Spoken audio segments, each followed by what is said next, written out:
Bismillahirrahmanirrahim. Assalamualaikum warahmatullahi wabarakatuh. Waalaikumsalam warahmatullahi wabarakatuh. Alhamdulillahirabbil alamin. Wa bihi nasta'inu ala umuri dunya wad din.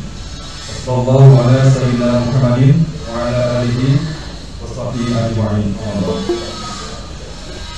Rabbi shrah li sadri wa yassir li amri wahlul 'uqdatam min lisani yafqahu qawli. Di syukur kita panjatkan kepada Allah Subhanahu wa taala karena berkat rahmat dan hidayahnya kita semua dapat berkumpul di tempat yang mulia ini, Musala Jodoh Silaturahim hari ini dalam keadaan sehat walafiat dalam rangka menghadiri tausiah baik secara offline maupun online. Tak lupa salawat serta salam kita haturkan kepada junjungan kita Nabi Muhammad SAW. Semoga rahmat selalu tercurah kepada beliau, keluarga, para sahabat dan juga kita sebagai umatnya. Yang kami hormati Bapak Haji Satro Esa selaku CEO Outlook Group. Mari kita doakan semoga beliau selalu dalam lindungan Allah Subhanahu wa taala. Yang kami hormati Bapak Brigjen TNI Purnawirawan Insinyur Haji Agus Sugiarto selaku Direktur Operasional. Dan yang kami muliakan guru kami Al-Ustaz Haji Muhammad Siddiq LC MSY. Semoga rahmat selalu tercurah kepada beliau. Insya Allah hari ini akan dipimpin oleh beliau langsung. Yang mana pada kali ini materi yang akan disampaikan adalah materi mengenai fikih sholat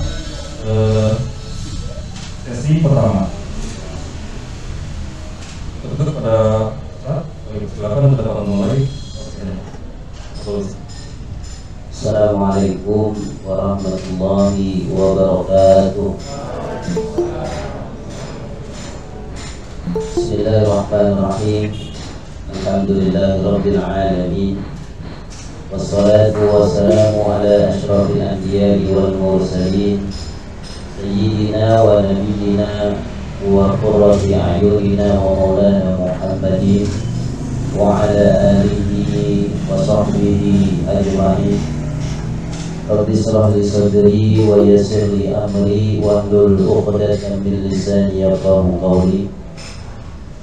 Allahumma sholli ala sayyidina Muhammadin al-fatihi lima ughliqa wal khatimi lima sabaqa nasiril haqqi bil haqqi wal hadi ila siratikal mustaqim wa ala alihi haqqa qadrihi wa miqdarihil azim.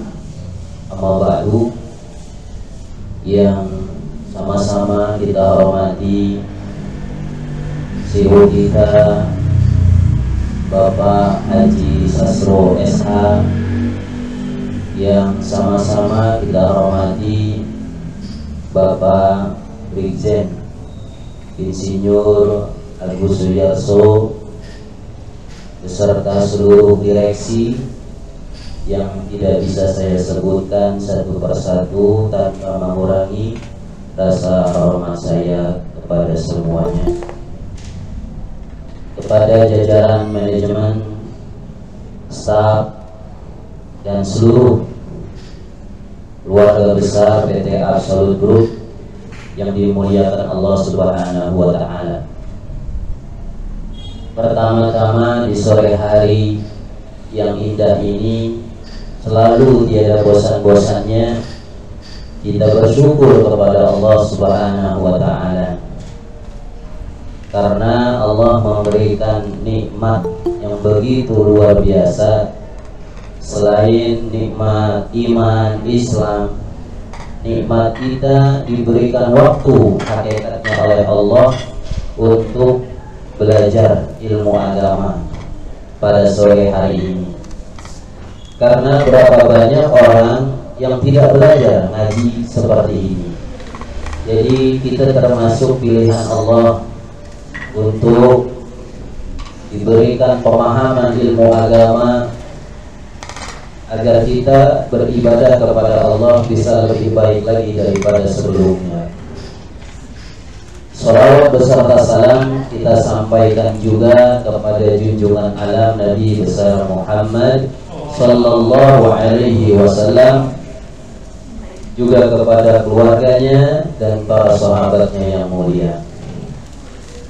Jamaah sekalian yang dimuliakan Allah, alhamdulillah pada sore hari ini kita dapat makanan jasmani dan makanan rohani.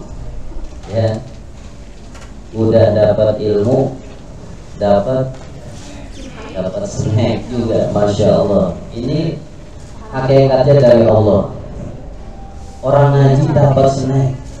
Zaman dulu mah nggak ada yang begini. Ya, tempatnya jauh dan ala kadarnya, tapi sekarang tempatnya indah, ya bagus, duduk, dapat snack, mendengarkan kajian ilmu sambil makan, sambil minum, enak sekali. Ya, cuman yang ceramahnya nggak bisa. Ya, masya Allah. Ini anugerah dari Allah. Allah Subhanahu wa Ta'ala berfirman, yarfa'illahu alladhina amanu minkum walladhina utul ilma darajat.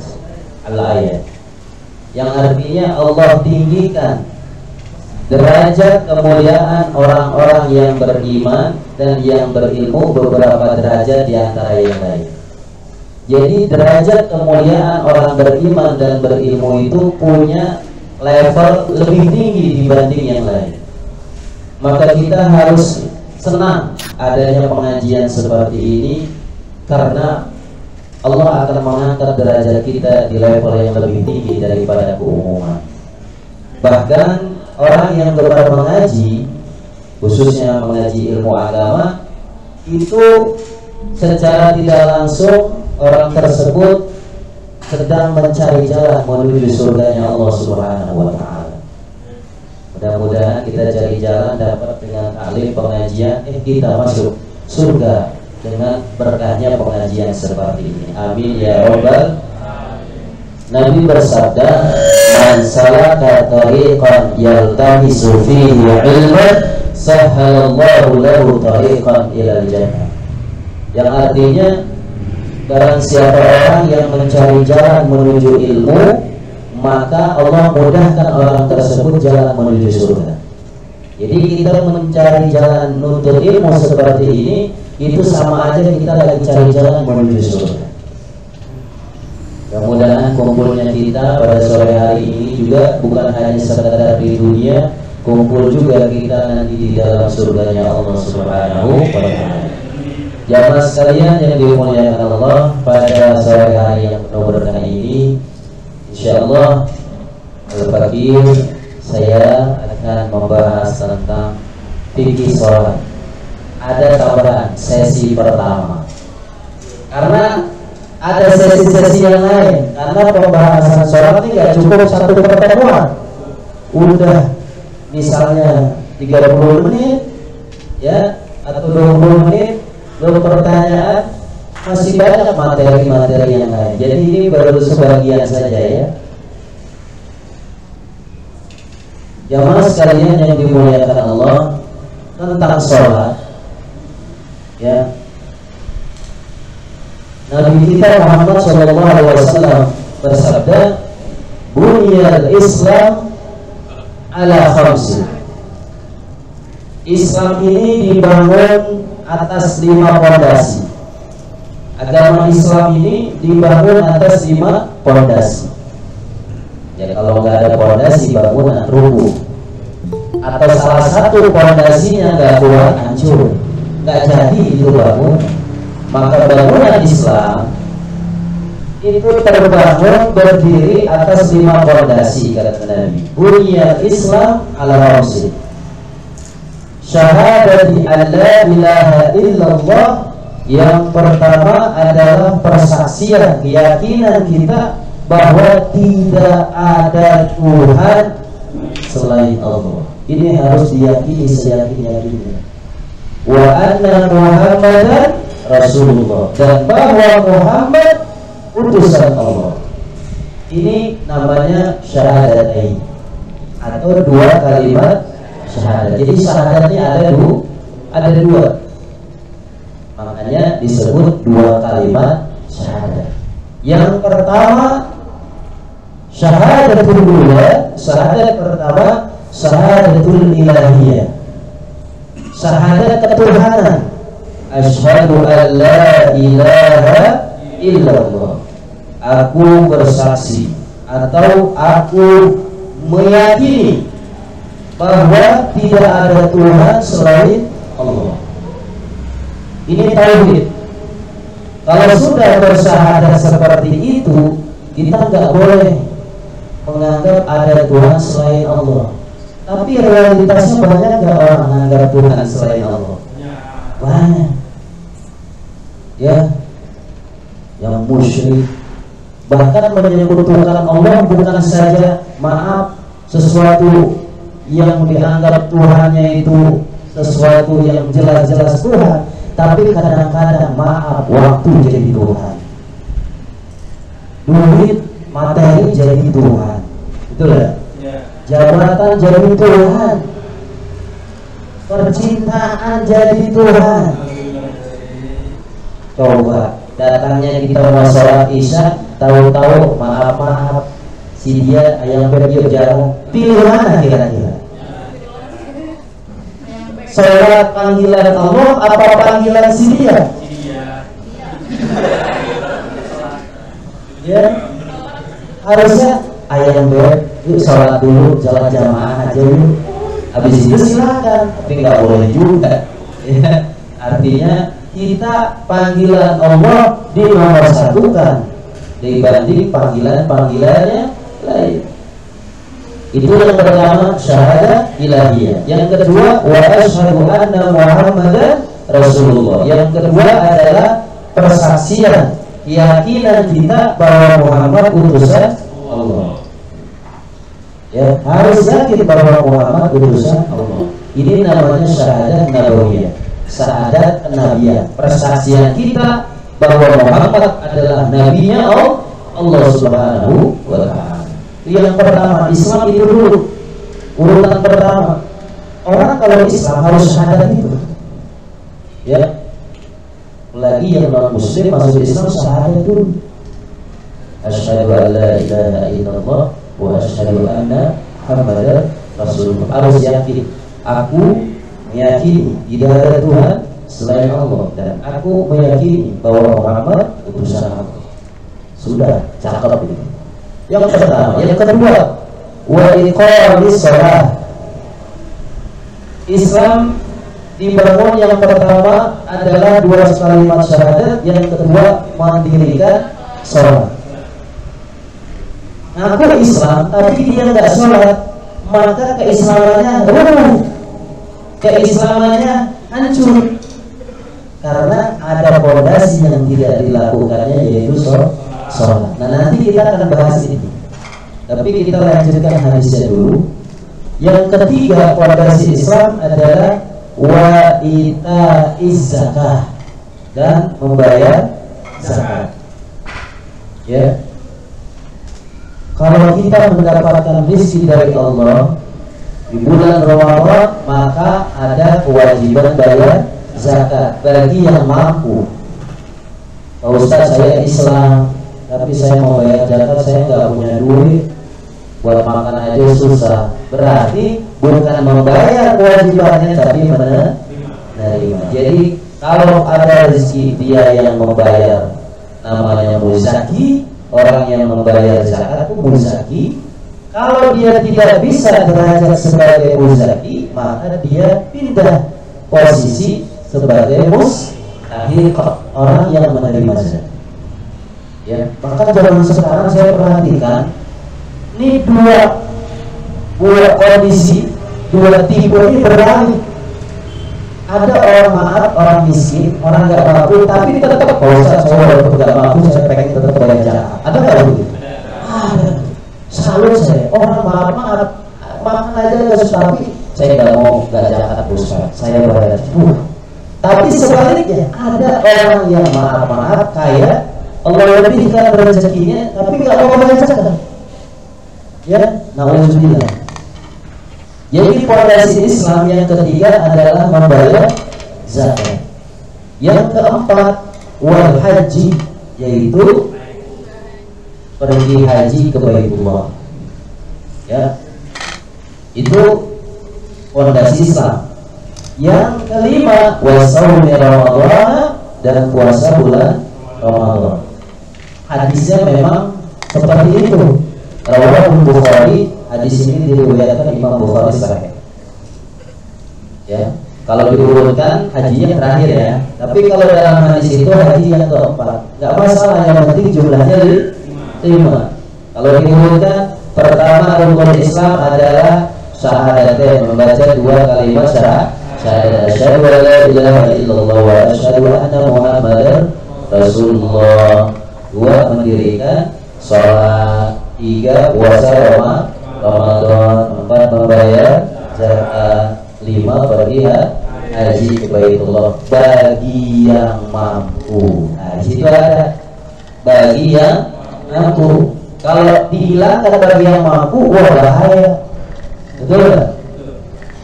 Islam yang kelima pergi haji. Oh, sekarang aja nih Indonesia walaupun punya uang tapi nggak bisa berangkat cepat.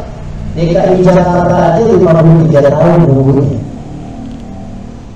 Misalnya kita umurnya misalnya 30 tahun, nunggu udah bayar nih, udah antri 53 tahun lagi. Berapa tahun dia umur? 30, 53, 83 tahun. Iya, kalau masih ada umur. Orang yang sudah 60, 70 mau haji umur 53, Masya Allah. Makanya orang lebih berpikir lebih baik umroh aja. Yang penting pergi ke tanah suci, bisa ke Ka'bah, ke Masjidil Haram, ibadah, daripada haji yang sampai menunggu puluhan tahun. Ya. Ya, tapi kalau Allah sudah panggil, ya insya Allah nggak harus menunggu sekian tahun. Kalau Allah sudah panggil, bisa saja dengan waktu yang cepat atau tidak terlalu lama, dengan kun fayakunnya. Jadi kembali lagi bahwa rukun Islam ada di 5. Syahadat an la ilaha illallah wa anna Muhammadar Rasulullah, 2 kalimat syahadat, kemudian salat, puasa Ramadan, membayar zakat, pergi haji ke Baitullah bagi yang mampu. Yang kita bahas sore hari ini adalah salat. Namun sebelumnya, kalau boleh kita berdiskusi sedikit, saya pernah coba, saya ngajar di kampus Universitas Islam di Jakarta. Saya tanya nih mahasiswa-mahasiswi yang notabene-nya muslim, iseng-iseng bertanya tentang wawasan keislaman. Apa sih sholat itu? Ternyata jawabannya macam-macam. Ya, nah di sini saya mau tanya nih sama karyawan-karyawan di Absolute Group. Ya, ada nggak yang bisa memberikan definisi apa itu sholat? Kenapa? Karena bisa jadi yang muslim kalau bertanya, oh kita punya teman non muslim, kamu ngapain itu kalau itu bilang sholat? Apa sih sholat? Bisa nggak kita jawab? Nah, kalau ada yang bertanya apakah emang muslim yang memang baru belajar atau yang muslim yang pengen tahu ibadah Islam, itu jawabnya apa? Apa sih sholat itu? Ada yang bisa jawab? Nggak apa-apa salah, nggak apa-apa nyerempet dikit, kita akan belajar. Yang bisa berserah diri. Suara dari mana? Berserah diri katanya. Bagus. Maksudnya yakin, ya, mencoba dari pemahamannya. Bagus. Berserah diri. Ada lagi yang benar, saya kasih hadiah pergi haji. Sampai jangan. Gua langsung ke Google. Ya, baik. Ya lebih cepat ya durasi. Apa? Doa. Sholat itu doa Ustaz. Oke, mantap. Ada lagi? Doa itu takwa, mantap. Doa itu tiang agama, mantap. Ada lagi? Ini bagus nih, ada respon doa. Ya, kalau salah nggak apa-apa, benar nggak apa-apa, bagus kita diskusi. Baik, ada lagi?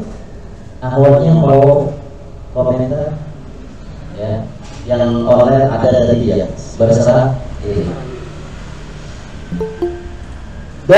Sholat ada dalam fikih ini ada dua istilah, lughatan wa istilah. Ada menurut bahasa, ada menurut istilah. As-sholatu lughatan, sholat menurut bahasa ad-du'a, doa. Jadi setiap yang sholat itu doa. Karena ketika kita sholat itu kita sebenarnya sedang berdoa kepada Allah Subhanahu wa Ta'ala. Tapi menurut bahasa. Tapi sholat menurut istilah fikih berbeda. Apa? Banyak juga ulama-ulama fikih yang mendefinisikan berbeda-beda. Ya, di antaranya atau salah satu saja yang tidak bingung. Ulama fikih mengatakan definisi sholat adalah ya, aqwalun wa af'alun mahsusatun al-mubtada'u bil takbir wa mukhtatamun bil taslim wa bi syara' itu mahsusah. Sholat adalah ucapan-ucapan dan perbuatan yang khusus ya, yang dimulai dengan takbir dan diakhiri dengan salam.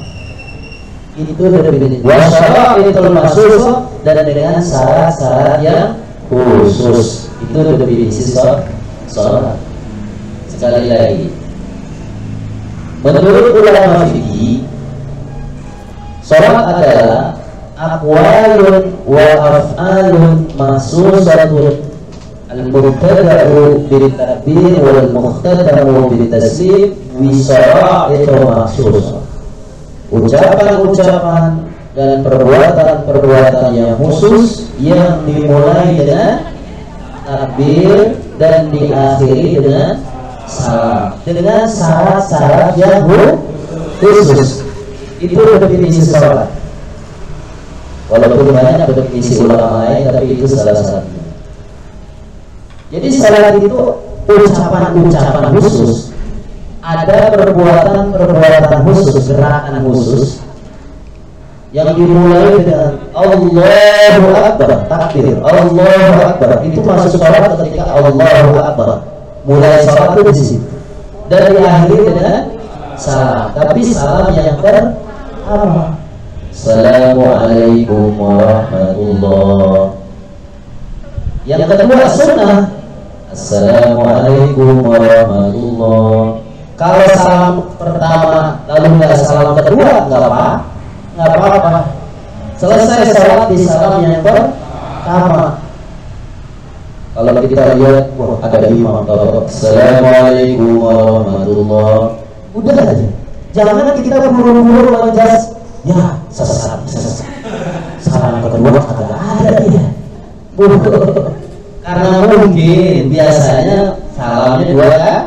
Pentingnya ilmu. Kalau orang ilmu salamnya satu, ya nggak apa-apa. Berarti imam ini mengambil salam yang wajibnya, yang kedua tidak beliau lakukan karena sunnah. Atau begini, Assalamualaikum warahmatullahi. Baru tuh dari bawah dia. Sah, karena sudah selesai sholatnya. Udah atahiyat tuh betul. Begitu. Assalamualaikum warahmatullahi. Sah karena buang anginnya sudah keluar dari sholat. Karena setelah salam pertama, salam kedua sunnah. Cuma jangan gitu-gitu. Jangan gitu-gitu juga. Tapi ini menggambarkan salam pertama wajib, selesai itu sholat. Ya. Setelah itu mau sunnah silakan, mau enggak apa-apa. Tapi bagusnya kenapa nggak dilakukan kalau bisa dikerjakan? Assalamualaikum warahmatullahi. Assalamualaikum warahmatullahi wabarakatuh. Sunnah juga. Jadi saya kalau sunnah bisa dikerjakan, tapi kita nggak mau saya. Nah, definisinya paham ya Bapak Ibu ya. Jadi sekarang dapat ilmunya. Oh, ternyata definisi sholat itu ya. Ternyata sebelum dikasih tahu macam-macam tadi. Sholat berserah diri, tiang agama, apalagi tadi dan sebagainya. Ya itu pemahaman secara umum, ya. Tapi definisinya itu dijaga. Jadi ada ucapan-ucapan, perbuatan yang khusus yang dimulai dengan takbir, diakhiri dengan salam dalam arti salam yang pertama dan dengan syarat-syarat yang khusus. Itu sholat. Dan jamaah sekalian, Nabi kita Muhammad SAW telah mengajarkan shollu kama ra'aitumuni usolli. Salatlah kalian sebagaimana kalian melihat aku sholat. Jadi nggak sembarangan kita mau sholat semau kita, tidak boleh. Kita sholat harus mengikuti apa yang diajarkan Nabi dalam sholat. Nah inilah pentingnya kajian. Ya jadi kita sholat ini diajarin ke sama Nabi. Ada apa banyak orang sholat semuanya itu tangan-tangan mendekar, Allahu Akbar. Macam-macam. Ya ada yang tenaga dalam dia memburu sapi, mendekar pakai kotak apa gitu.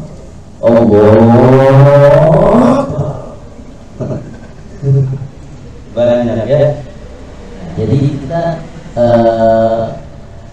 harus mengikuti apa yang diajarkan Nabi. Lalu bagaimana Ustaz kita mengikuti sholatnya Nabi? Kan Nabi udah tidak ada, ya. Nabi sholat seperti apa? Maka kita belajar dengan para ulama. Apa yang ulama jelaskan dari hadis-hadis Rasulullah kita ikuti. Dan sholat ada perbedaan wajar. Selama perbedaannya masih dalam koridor madhab yang 4. Madhab Imam Maliki, madhab Imam Syafi'i, madhab Imam Hanafi, madhab Imam Hambali. Imam Syafi'i gak masuk. Ya hanya 4. Yang bertambah. Dulu ada sampai 11 madhab. Tapi yang sebagian sudah ditinggalkan atau tidak diamalkan. Yang sekarang pada seluruh dunia 4 madhab. Madhab Maliki, madhab Syafi'i, madhab Hanafi, madhab Hambali. Dan mayoritas di Indonesia madhabnya Imam Syafi'i rahimahullah. Ya, nah ini nanti kita kedepannya akan membahas tata cara atau praktek sholat praktis yang simpel, tapi tentu referensinya dengan hadis Rasulullah Shallallahu Alaihi Wasallam yang dijelaskan para ulama. Ya. Namun sebelumnya sebagai mukadimah ini kan baru pembukaan saja bahwa sholat ini adalah sangat penting. Jadi benar dibilang yang agama atau pusatnya Islam itu dalam sholat ciri khas. Bahkan ada hadis Nabi yang agak ekstrim. Sebenarnya bukan agak ekstrim sih, memang demikian. Ya, al-farqu bainana wa bainal kafir as-shalah. Bedanya kita sama orang kafir sholat. Kalau Islam sholat, kafir nggak sholat. Tuh, ya. Bahkan Rasulullah Shallallahu Alaihi Wasallam itu ketika di akhir hayatnya beliau memberikan 3 wasiat. Ketika Nabi ingin meninggal dunia, Nabi mewasiatkan 3 wasiat. Mau tahu? Jamaah, jamaah. Ya. Wasiat yang pertama, ummati, umatku. Nabi masih memikirkan umatnya, yaitu kita semuanya. Di akhir-akhirnya Nabi cipta kita sebagai umat, agar umat ini selamat daripada siksa api neraka nanti. Wahai umatku, pegang agama dengan kuat. Yang kedua, as-shalah. wasiat Nabi, jangan tinggalin sholat. Ya, walaupun gak sedih manapun kalau nggak sholat, nggak ada artinya kedatangan. Walaupun cantik bagaimanapun kalau nggak sholat, nggak ada artinya kedatangan. Walaupun kaya segimanapun kekayaannya, kalau tidak sholat tidak arti. Walaupun jabatannya tinggi, kalau nggak sholat tidak ada arti. Ya, jadi jangan tinggalkan sholat. Bahkan ada lagu-lagu Islam apa? Walaupun hidup 1000 tahun, kalau tak sembahyang apa gunanya? Walaupun hidup 1000 tahun, dikasih usia yang panjang 10 tahun tapi tidak sholat, tidak ada gunanya. Kita hidup ini sehari-hari tapi tidak sholat, tidak ada gunanya. Tapi banyak umat Islam yang tidak sholat. Alhamdulillah, sehari-hari pagi sampai malam sampai pagi lagi mengejar dunia tapi nggak sholat. Dan aneh bin ajaibnya nggak merasa dosa. Aneh bin ajaibnya seorang muslim atau muslimah sibuk dengan target duniawinya tapi tidak melakukan sholat dan tidak merasa menyesal. Ini kenyataannya terjadi di kalangan umat Islam. Kita nggak mau membahas kafir ya. Kalau kafir itu sudah jelas. Ini di keluarga kita, keluarga muslim. Banyak saudara kita yang pemikirannya duniawi saja, tapi sholat tidak dipikirkan. Subuh bangun langsung kamar mandi, dan juga jalan-jalan. Belum siap-siap pakai baju kerja. Udah pulang hari malam istirahat, begitu terus. Kadang di pekerjaannya nggak sholat. Alhamdulillah. Ya, Nabi kita Muhammad SAW pada saat peristiwa Mi'raj, yaitu Nabi diperjalankan oleh Allah dari Masjidil Aqsa di Palestina ke Sidratul Muntaha satu malam. Ya, satu riwayat 27 Rajab, makanya peringatan Isra Mi'raj. Itu pada malam tersebut Allah buka hijab, Allah buka kegaiban. Nabi melihat keadaan neraka, keadaan surga. Banyak sekali yang dilihat, tapi ini saya ambil satu saja. Ketika Nabi melihat ke neraka, Nabi nangis. Nangis jadi-jadi. Kenapa? Nabi melihat di dalam neraka ada satu kaum, satu kelompok, satu komunitas. Komunitas bahasa. Satu kelompok apa? Di mana kepalanya memukul kepada batu api neraka yang panas dan sangat panas. Dipukul, hancur, meleleh, kepalanya sakit, teriak, jadi lagi. Dipukul lagi, digedor-gedor lagi, teriak, sakit, jadi lagi. Begitu terus. Kepalanya betul-betul dengan batu api neraka dan mencuri sesudah dia sakit, teriak, udah selesai, pingsan, mati, hidup lagi. Begitu terus. Akhirnya Nabi bertanya kepada siapa? Malaikat Jibril. Ya Jibril, mana haula? Wahai Jibril, siapa mereka itu? Apa jawab Jibril? Ya Muhammad, haula qaulun alladziina yataqabbaluna as-salat. Ayat salat itu makruh. Wahai Muhammad, mereka adalah umatmu, umat dari golongan umat engkau Muhammad. Mereka yang kalau melakukan ibadah salat itu berat. Ada nggak yang begitu? Ya, pengen sholat itu berat. Ya, ada yang enteng ada. Ya, kita lagi azan udah siap-siap dulu, udah siap-siap kita ingin memenuhi panggilan Allah. Ada yang ya udah azan lagi. Itu kan? Cepat banget udah azan lagi kan? Aduh, kita sholat, sekarang sholat lagi, malah sholat berat. Apalagi isya sama subuh, betul. Beratnya memang. Nah, Orang yang berat, artinya malas-malasan dalam ibadah sholat, itu nanti di neraka, masuk neraka, di neraka dibenturin oleh batu atau api neraka, dihancurkan dengan benturan yang maha dahsyat, menangis, teriak, mati, hancur, jadi lagi, hancur lagi, mati, jadi terus terus. Karena kehidupan yang abadi adalah akhirat. Endingnya kita mau surga atau neraka.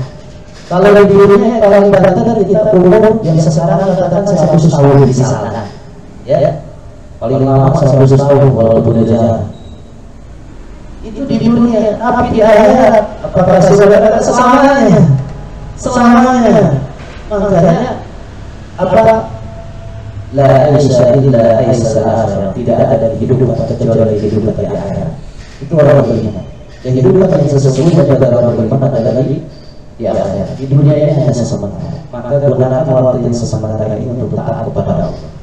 Kita punya jabatan, jadikan jabatan untuk ibadah kepada Allah. Kita punya harta, jadikan harta untuk ibadah kepada Allah. Kita punya ilmu, jadikan ilmu untuk ibadah kepada Allah. Kita punya apa saja yang kita bisa gunakan untuk ibadah kepada Allah.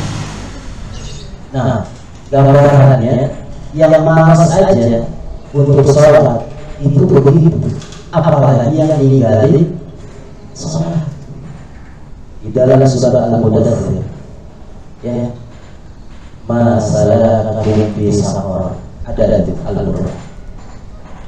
Ketika penghuni surga nanya sama penghuni neraka, ini penghuni surga nanya sama penghuni neraka, dan pertanyaan ini ada di dalam Al-Qur'an. Pertanyaannya apa? Masalahkum fi saqar, penghuni neraka, apa yang menyebabkan kamu masuk neraka? Tuh, apa jawaban ahli neraka, penghuni neraka? Jawabnya, lam naku minal musallin. Iya, kami dimasukkan ke neraka ini karena dulu waktu di dunia lam naku minal musallin, karena kami tidak melakukan ibadah sholat. Jadi orang yang ninggalin sholat neraka nanti tempatnya. Jadi janganlah kita ninggalin sholat, jangan. Sesibuk apapun kita, sholat jangan ditinggalkan.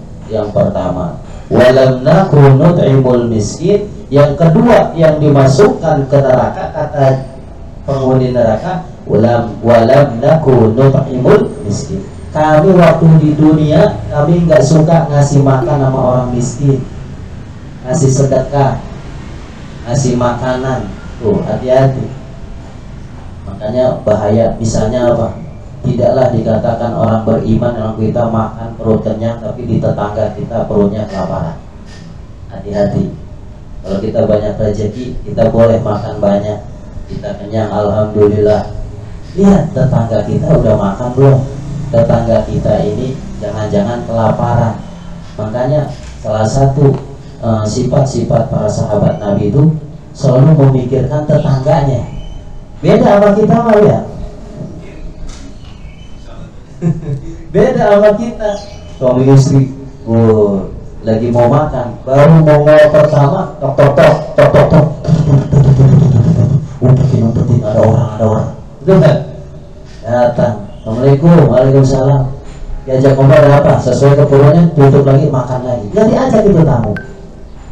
Tapi orang beriman, kalau kita ada makanan, kalau bisa ajak sama yang lain.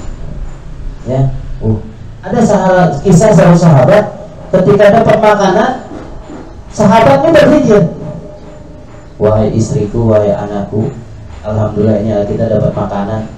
Tapi tetangga kita barangkali lebih lapar dari kita. Kita lapar, tapi tetangga kita ini barangkali ada yang lebih lapar. Udah, kita puasa ya, kita nggak makan, kita kasih tetangga kita yang lebih lapar. Baik ayah, baik suamiku. Sahabat keluarganya, masya Allah, mementingkan orang lain. Diambil makanannya. Kalau bahasa kita mah pizza udah enak banget, kalau dimakan aja susah amat, agak boleh. Takut tetangga lapar. Yuk, tutup lagi, dibungkus lagi, dikasih tetangganya. Tetangganya nerima. Alhamdulillah, makasih ya, semoga Allah memberkahimu, amin. Begitu dibuka, masya Allah, makanan nikmat. Dia ingat lagi, jangan-jangan tetangga yang satunya lebih lapar dari kita. Kita memang lapar, ya Bu ya, ya nak ya, iya Pak, udah tidak makan. Jangan, ada yang lebih lapar dari kita. Terus sampai satu riwayat 11 rumah. Begitu sifatnya memikirkan orang lain. Ini kisahnya tadi zaman Nabi, para sahabat sifatnya memikirkan orang pada dia lapar. Ya masuk, akhirnya itu kue, itu makanan balik lagi ke rumah yang pertama. Assalamualaikum, misalnya betul, ini ada makanan sedikit rezeki, barangkali bisa bermanfaat buat keluarga bapak. Dilihat lagi yang dia pertama kali kasih ke tetangganya, muter lagi, akhirnya dimakan. Semuanya dapat pahala, tapi semuanya memikirkan orang lain. Nah, kalau bisa kita begitu. Nah, jadi yang masuk ke neraka karena tidak sholat. Yang kedua, tidak memberikan makanan kepada orang yang miskin, yang kelaparan. Baik, ini karena pembukaan, jadi agak kemana-mana, tapi tetap merujuk kita kepada sholat. Insya Allah pada sesi yang kedua kita akan membahas praktek sholat, ya, yang praktis gitu. Kemudian nanti ada sesi yang ketiga, misalnya sholat sunnah, ya. Sholat sunnah kan banyak. Bahkan ada orang yang nggak tahu apa sih sholat istikharah, apa sih sholat hajat, atau pernah dengar tapi nggak tahu caranya. Ada lagi sholat taubat. Sering datang ke tempat saya, Pak Ustaz, saya hidup begini mulu, selalu ada masalah, selalu sakit gak jelas, bagaimana?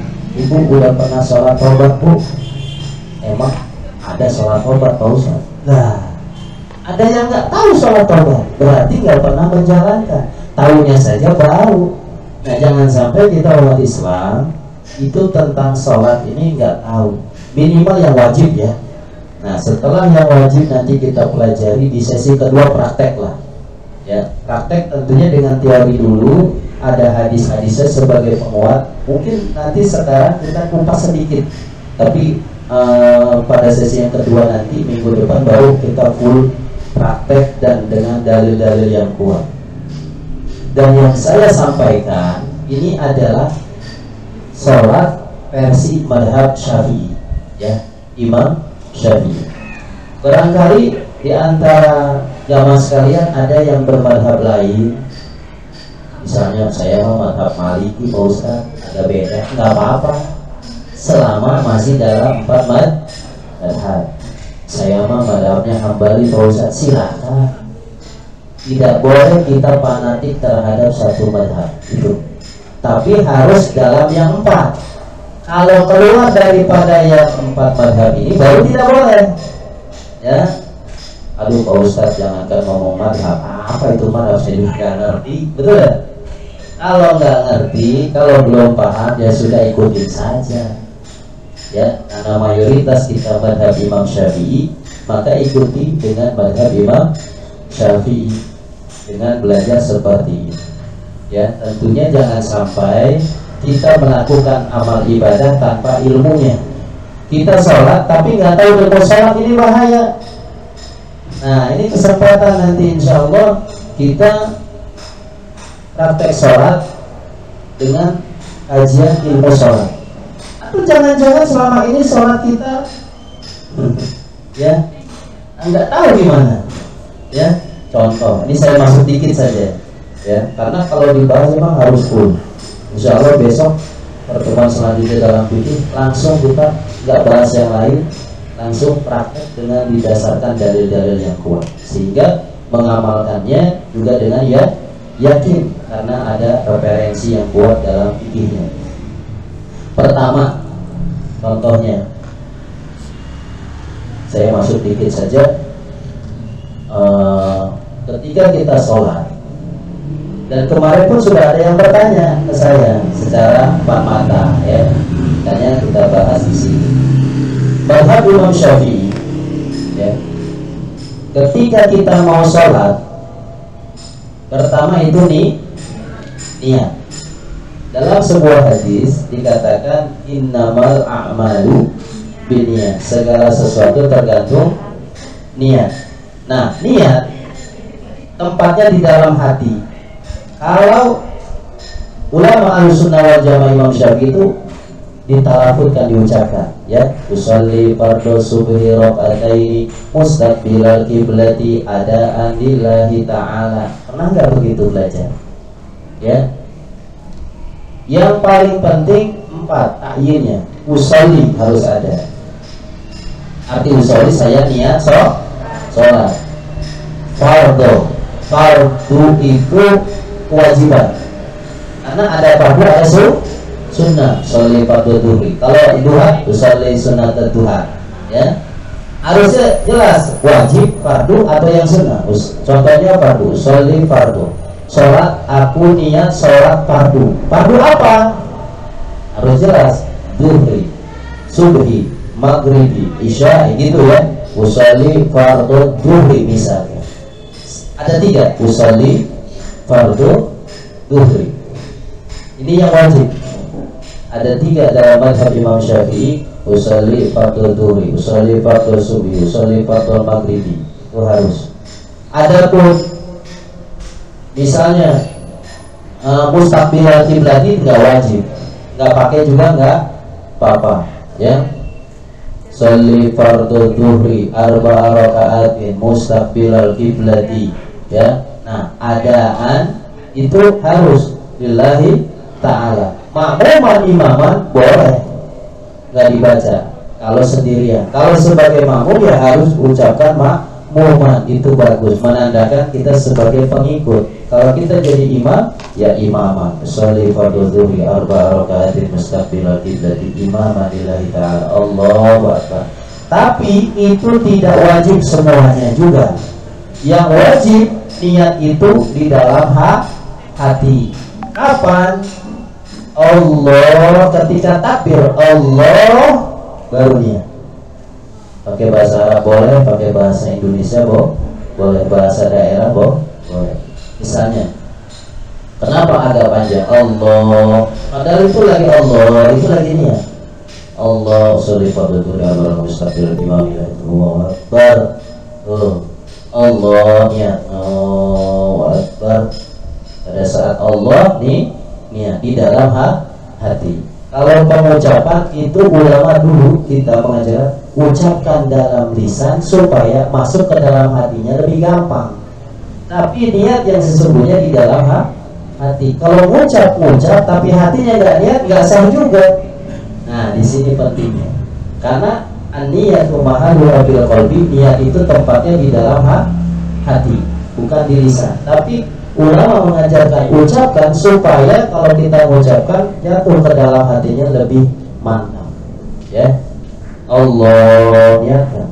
Bahasa Indonesia. Allah, saya niat sholat zuhur 4 rumah menghadap kiblat sebagai imamkan Allah Ta'ala. Tuh, ya. Dan takbir mazhab Imam Syafi'i batasannya adalah jempol sekira-kira di bawah telinga, dan ibu jari atau dalamnya tangan itu menghadap ke depan. Gini. Allah, tuh. Ini kan kuping. Allahu Akbar. Allah, gini. Allah, niat ya, Allahu Akbar. Ada yang gini, Allahu Akbar. Mana ada itu? Ya. Allahu Akbar. Allahu Akbar. Enggak tahu itu. Saya nggak menyalahkan, tapi yang begitu silakan cari referensi. Ya, karena kita beribadah harus ada dari. Tapi Imam Syafi'i, ajaran pada Imam Syafi'i itu adalah jempol di bawah telinga menghadap ke depan Allah. Kira-kira nggak harus nempel. Allahu Akbar. Posisi tangan itu artinya di bawah dada, di atas pusat. Allahu Akbar. Minimal nempel. Dan ulama pernah saya waktu di pesantren ngajarnya agak miring ke kiri. Nah, ini di sini. Nggak lurus. Nggak tahu. Allahu Akbar. Dan ada hadis, mungkin pertemuan selanjutnya yang akan lebih dengan dalil. Tidak boleh, Rasul nggak boleh mengatakan, katanya nggak boleh sholat ketika dua tangannya itu diletakkan di dada. Allahu Akbar. Oh, begini. Ada tuh saya pernah melihat. Tapi mazhab Imam Syafi'i tidak seperti itu di bawah. Ya, bawah agak begini. Ya. Mazhab Syafi'i.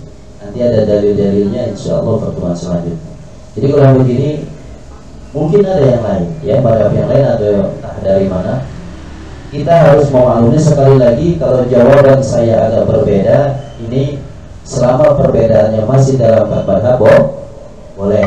Tapi kalau di luar daripada mazhab yang 4 itu baru tidak boleh. Jadi Allah, ketika Allah itu nih niat dalam hati, Allahu Akbar. Nah, kita bahas baru sampai takbir aja dulu ya, karena waktunya sudah lumayan sampai 4:30. Jadi begitu penting ilmu sholat ketika kita ingin sholat, karena sholat itu wajib sehari 5 kali. Kalau kita salah dalam prakteknya tanpa ilmunya, kira-kira jadi nggak sholatnya? Nggak jadi atau nggak sempurna. Ya, ada satu kisah sedikit nih terakhir barangkali. Ada satu kisah di dalam kitab Durratun Nasihin fil Wa'di wal Irsyad. Rasulullah SAW lagi ke depan masjid, tiba-tiba melihat setan. Setan di depan pintu masjid. Ditanya, "Madza taf'aluna ya syaitan?" Kamu lagi ngapain di depan masjid, pintu masjid? Masuk kagak, keluar enggak? Apa jawaban setan? Saya mau menggoda orang yang lagi sholat tuh di dalam masjid. Saya pengen goda dia. Ya terus kenapa enggak masuk? Cuman saya takut ada yang tidur di pojokan, takut dia bangun, kebakarlah saya. Loh, kok kamu berani ganggu orang lagi sholat tapi takut orang yang lagi tidur? Kan aneh. Harusnya kan gampang ganggu orang tidur, takut ganggu orang sholat. Ini mah kebalik setan. Saya takut kalau yang tidur bangun saya kebakar, padahal yang lagi sholat ya gampang saya goda. Ternyata apa? Ternyata orang yang lagi sholat gak pakai ilmu sholat, asal Allahu Akbar, Allahu Akbar, ya Allah, Assalamualaikum. Sholat yang asal-asalan. Kata setan, saya berani goda dia karena gak pakai ilmu sholatnya. Tapi saya takut di pojokan ada yang lagi tidur. Kenapa? Dia tidurnya pakai ilmu, karena dia orang berilmu. Kalau dia bangun, kebakar saya. Ini saya nggak jadi mau masuk, takut ada yang tidurnya yang berilmu itu bangun, kebakar saya. Akhirnya Nabi berkata, naumul alim khairun min ibadatil jahil. Tidurnya orang berilmu lebih baik daripada ibadahnya orang bodoh. Tuh. Walaupun orangnya tidur tapi pakai ilmu, bagaimana sunnah Nabi cara tidur? Dia pakai ilmu tidurnya. Itu lebih baik kata Nabi daripada sholat tapi bodoh, nggak pakai ilmu sholat. Tuh, makanya di akhirat ada satu riwayat, banyak orang-orang ya Allah, mana amal sholat saya? Kata Allah, nggak dianggap. Kenapa? Itu dia. Karena pada saat sholat nggak memakai ilmu sholat. Ya, baik. Barangkali sampai di sini dulu karena waktu sudah 4:30. Ya. Jadi khawatir kepanjangan, tapi insya Allah besok kita langsung kajian masuk ke praktek dengan hadis-hadis dan prakteknya seperti apa dari takbir sampai salam. Insya Allah. Sampai di sini saja penjelasannya. Ini kan perdana ya, pembukaan tentang fikih sholat. Mudah-mudahan bermanfaat. Sekian dari saya. Assalamualaikum warahmatullahi wabarakatuh. Jazakumullah khairan atas materi yang disampaikan. Kemudian kita buka sesi tanya jawab ya rekan semua. Dan untuk pertanyaan sendiri diutamakan yang sesuai dengan tema yaitu berkaitan dengan sholat. Bagi yang ingin bertanya, kami persilakan. Yang online nggak ada, yang online nggak ada.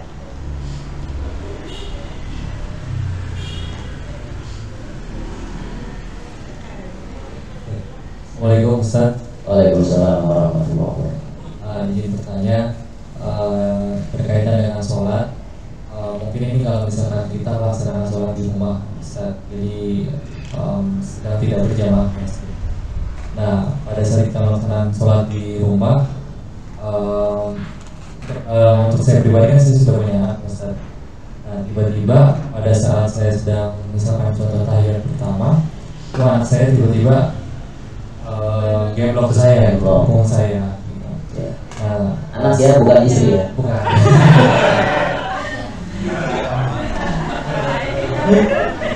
Ada menegaskan takutnya salah. Siap, anak Ustaz. Nah, lalu anak saya itu, jadi gebloknya itu sudah pada saat waktunya saya untuk berdiri Berdiri lagi, berat. gitu. Nah, apakah itu saya harus tetap menunggu sampai dia lepas, apa gimana gitu hukumnya Ustaz? Apakah memang harus mulai dari awal atau gimana? Ya, Terima kasih Ustaz. ya, kadang-kadang memang yang bagi yang sudah keluarga dan punya anak pasti ngalamin ya. Ngalamin mau ibunya atau bapaknya. Saya juga sering ngalamin begitu. Jadi kita lagi sujud ya, tahu naik ke atas. Ya, wah gitu. Nah, bagaimana itu? Rasulullah juga pernah sholat digitukan oleh Sayyidina Hasan dan Husain, cucunya, ya. Dan kita juga sebagai umat Islam kalau lagi sholat, kalau yang hal yang begitu dimaklumi, misalnya begini, lalu kita gerakan nih di luar sholat, kita pokoknya jaga jangan sampai membahayakan ya.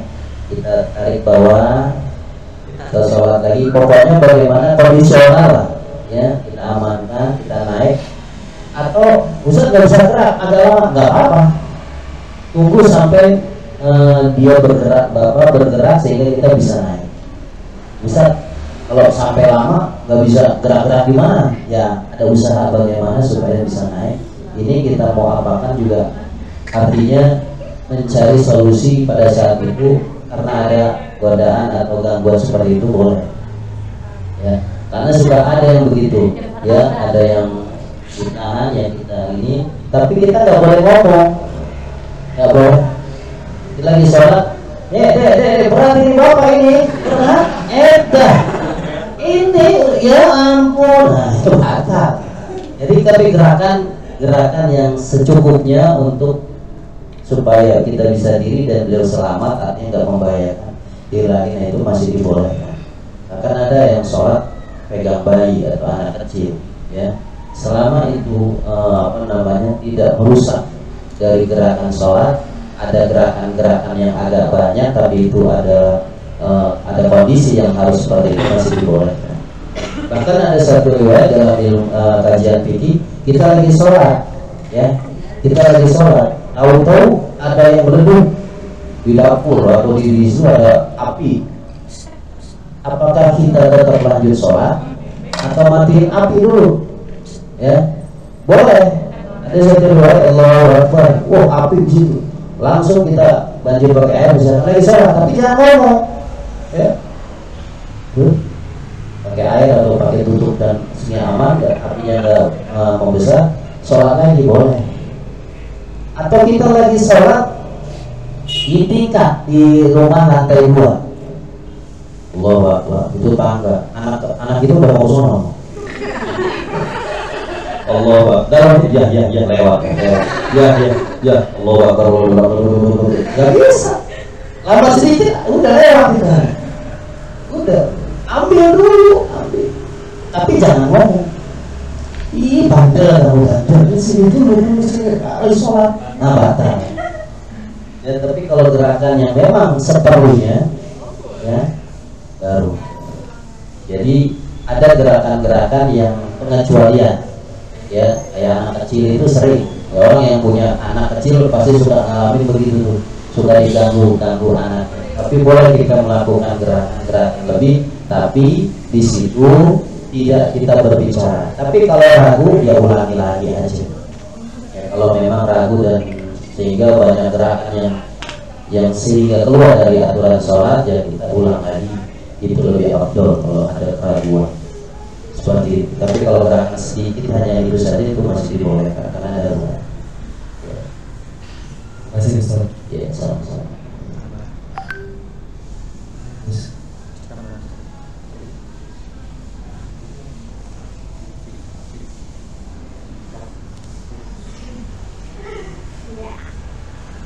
Jadi dari itu kan hampir membatalkan sholat Ustaz. Jadi kalau kita udah 3 kali membatalkan sholat itu, apakah mesti wudu lagi? Kalau batal sholat, maksudnya gerakan 3 kali. Misalnya kita udah batal 1 kali nih, digangguin sama teman atau gimana, gitu. Jadi batal. Dibatal nih, terus sholat lagi.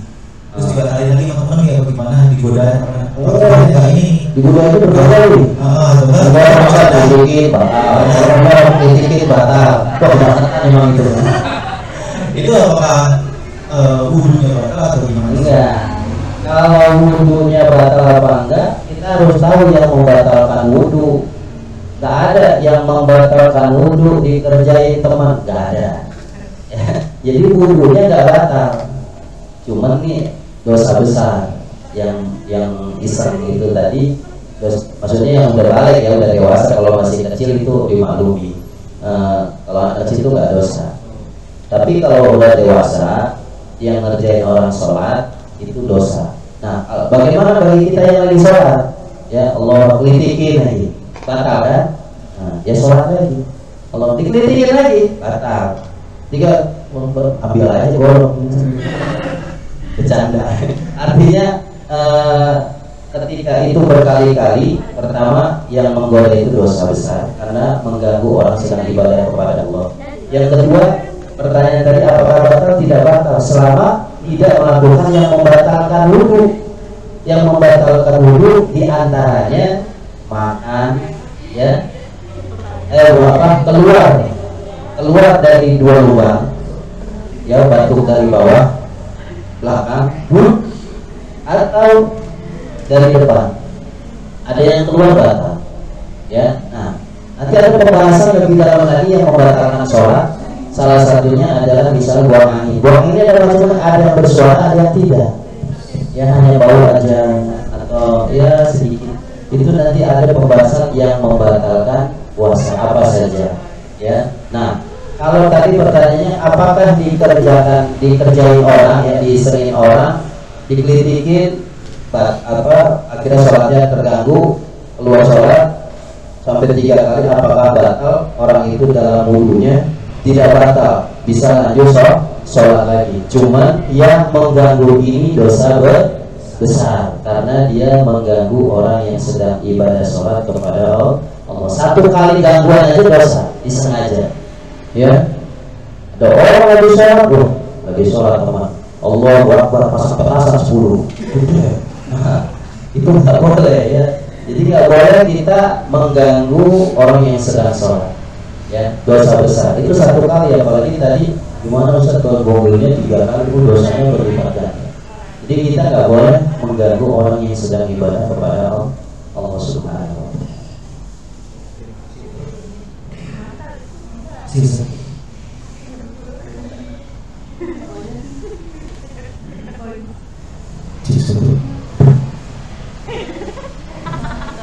Assalamualaikum Ustaz, saya mau nanya. Kita ada sholat nih, tapi kalau bacaan sholatnya lupa gimana atau memang belum bisa? Itu bisa nggak? Diterima nggak sholatnya? Kasih. Ustaz, kalau kita lagi sholat tapi lupa apanya? Bacaan yang mana? Ya. Kalau dia lupa, ya, kalau lupa bacaannya, apalagi Fatihah ya, orang sholat masa nggak baca Fatihah? La sholata liman la yaqra'u Fatihah al-kitab. Tidak sah sholat seseorang yang tidak mengucapkan, tidak membaca Al-Fatihah. Harus baca surat Fatihah. Kalau surat setelah Fatihah nggak baca boleh, sunnah itu. Tapi Fatihah harus. Lalu dia lupa. Kok sampai lupa gitu? Allahu Akbar. Masih ngapain? Allahu Akbar. Kalau lupa, benar lupa. Allahu Akbar, lupa aja. Ini kenapa lupanya? Apa berarti ada pikiran lain? Ya, berarti kan tidak salah karena memikirkan yang lain. Kalau seandainya dia tidak membaca Al-Fatihah, tidak sah sholat. Ketika assalamualaikum ya, tadi nggak baca Fatihah, ingat nggak baca Fatihah, maka sholat tersebut tidak sah karena ada rukun qauli, salah satunya bacaan Fatihah tidak dibaca. Makanya setiap orang sholat, mau imam mau makmum harus baca Fatihah. Karena ada hadis la sholat liman la yaqra'u Fatihah, tidak sah sholat kalau tidak membaca surat Al-Fatihah. Nah, nanti ini besok akan saya bahas dari takbir ya, dari iftitah, niat iftitah, bacaan sampai salam lah. Seperti itu lebih detail dengan dalil, dengan hadis-hadis Rasulullah Shallallahu Alaihi Wasallam. Tapi nggak apa-apa, sudah dimulai pertanyaan seperti ini di sesi kami. Baik, Ustaz, ini ada titipan 2 pertanyaan dari kawan bapak kita yang ikut online. Yang pertama dari Bapak Jati Sulistyo, Korwil Banjarmasin. Assalamualaikum Ustaz, anak mau bertanya. Anak saya bacaannya lebih banyak hafalannya daripada saya. Sudah sunat, tapi umurnya masih 12 tahun. Apakah boleh menjadi imam pada saat kami sholat berjamaah di rumah? Kemudian satu lagi, mendampingi hidup saya kadang agak susah disuruh sholat tepat waktu, terutama sholat subuh. Nah, apakah saya juga kena dosanya Ustaz pada saat dijauhi salam nanti? Jazakallahu khair. Yang bertanya laki-laki ya? Laki-laki. Suaminya? Iya. Baik, bismillahirrahmanirrahim. Waalaikumsalam warahmatullahi wabarakatuh. Terima kasih pertanyaannya. Mungkin ini yang terakhir kali ya. Yang pertama itu tadi bagaimana kalau ada bapak, dia punya anak umur 12 tahun, bacanya lebih bagus ya. Zaman sekarang anak-anak tidak pintar sekarang, bacanya bagus. Bapaknya pas-pasan gitu ya. Nah, itu apakah bagusnya tetap saya sebagai bapaknya atau dia gitu ya? Imam, ini maksudnya jamaah ya. Imam itu memang ada aturannya, bagusan yang pasif, absoh, yang paling pasif pembacaannya dalam bacaan Quran. Jadi kalau melihat kondisi yang tadi, yang paling bagus imamnya anaknya, karena dia yang paling pasif daripada bapaknya. Dia belajar tajwidnya, dia belajar Qurannya bagus banget. Bapaknya emang dulu ngajinya di pohon jambu, nggak pernah ngaji, suruh ngaji kabur, nonton layar tancap zaman dulu. Nah sekarang pas-pasan, ya kadang ngapalinnya aja, kadang beli buat innalillahi wa udah belibat gitu, pikiran udah macam-macam. Jadi bacaan bapak kurang bagus, anaknya bagus, dahulukan atau jadilah anaknya sebagai imam karena bacaannya lebih bagus dari bapaknya, dan bukan malu atau harus yang tua gitu.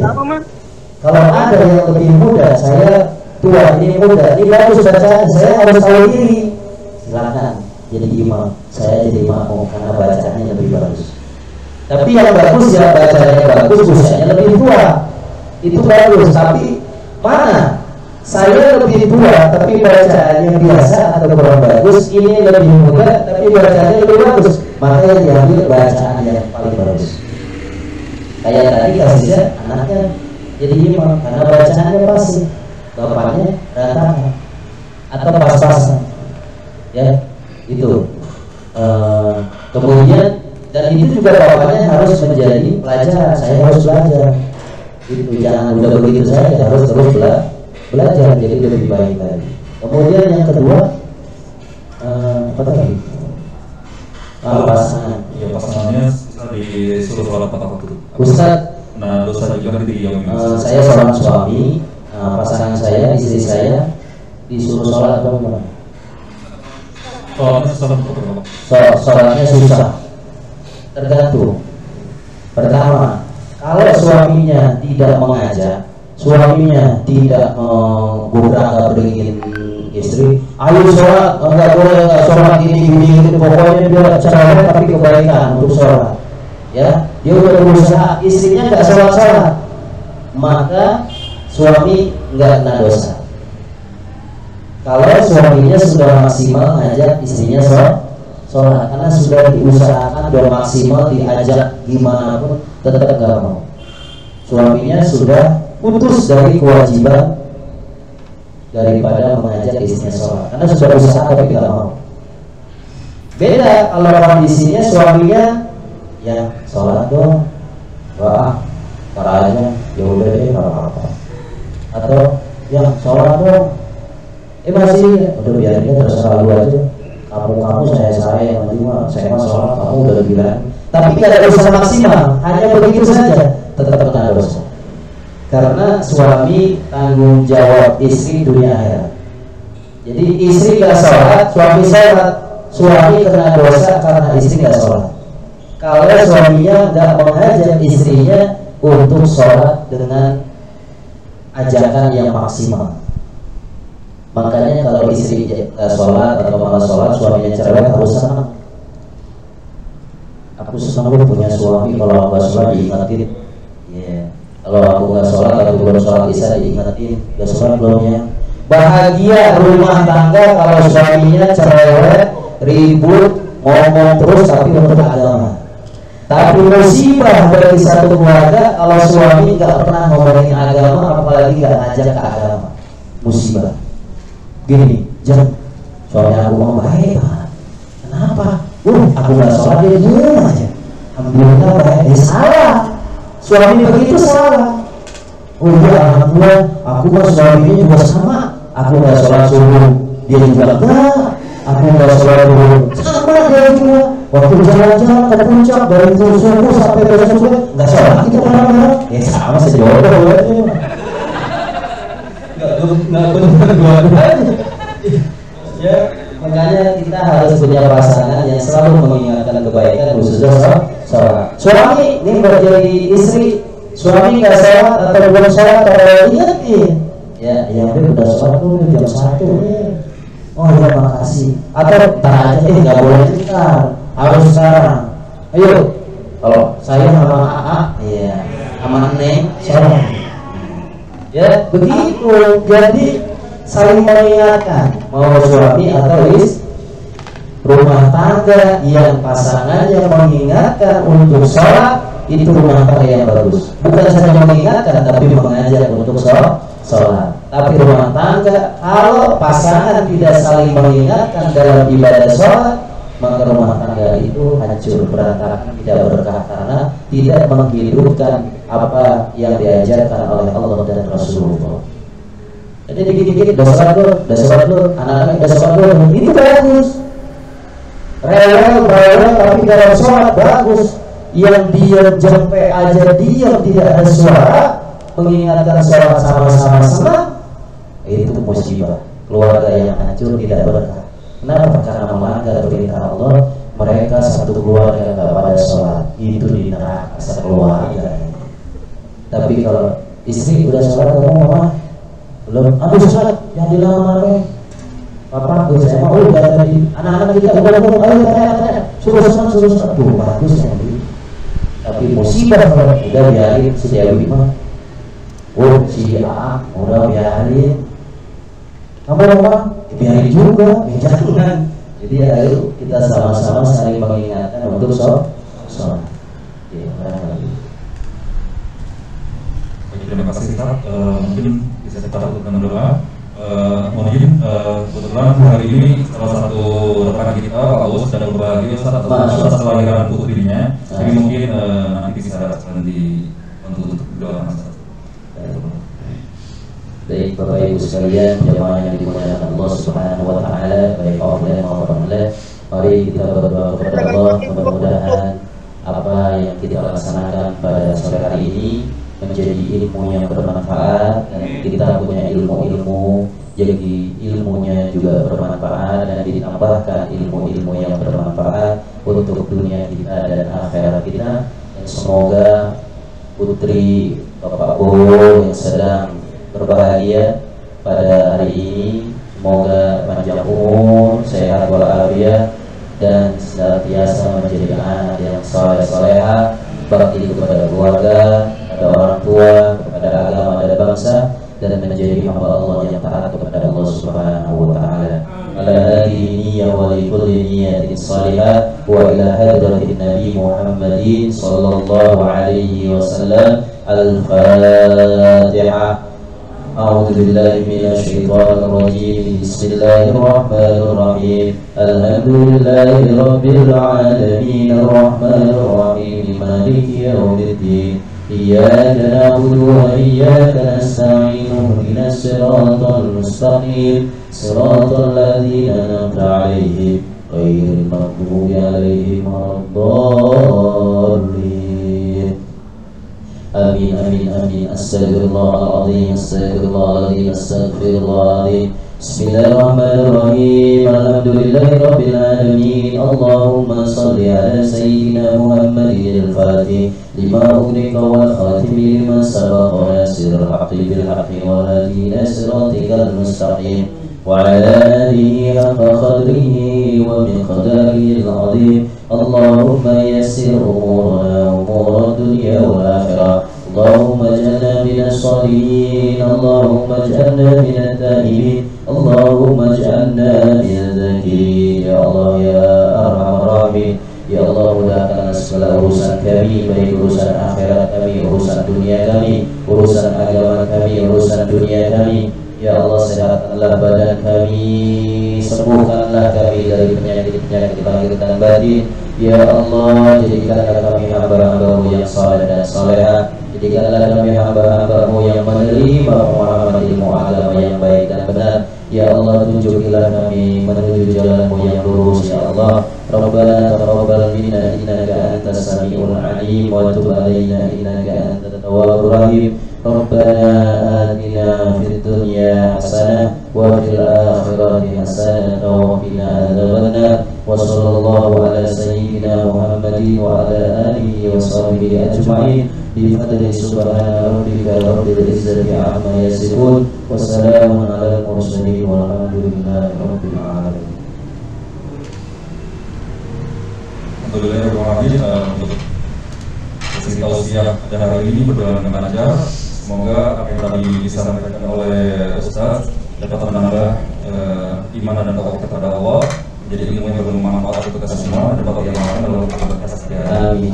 Assalamualaikum warahmatullahi wabarakatuh. Waalaikumsalam warahmatullahi wabarakatuh. Kita akhiri dengan baca doa kafaratul majlis. Subhanallahumma wa bihamdika asyhadu an la ilaha illa anta astaghfiruka wa atubu ilaik walhamdulillahi rabbil alamin. Sekian, terima kasih. Assalamualaikum warahmatullahi wabarakatuh. Waalaikumsalam. Waalaikumsalam. Assalamualaikum warahmatullahi wabarakatuh. Assalamualaikum warahmatullahi wabarakatuh.